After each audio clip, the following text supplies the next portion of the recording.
আসসালামু আলাইকুম। আজকে একটু মার্কেটে গেলাম স্যানিটারি মাল কিনতে। তো এটা হলো পাইকারি দোকান। পাইকারি দোকানে গেছি স্যানিটারি মালামাল কিনতে। তো উনি পাইকারি রেটে ধরছে, খুচরা কিনলে পাইকারি রেট ধরে। খুব ভালো লাগলো ওনার কথাবার্তাগুলি।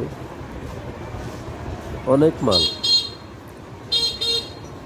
স্যানিটারি হইতে পাইপের ফিটিংস সম্পূর্ণ ইত্যাদি। তো ভাবলাম উনি মাল লইতে থাকুক, আমি একটা ভিডিও বানাই। পরে ভিডিওটা করলাম, তখন উনি আমাকে জিজ্ঞাসা করলো আপনি কি পেজ আছে। আমি কিন্তু আমি ব্লগিং ভিডিও বানাই, আমার পেজ আছে। তাহলে ভিডিওটি কেমন লাগছে অবশ্যই কমেন্ট করবেন, চ্যানেলটি সাবস্ক্রাইব করবেন। ভালো থাকেন, ধন্যবাদ। ভিডিওটি দেখতে থাকুন।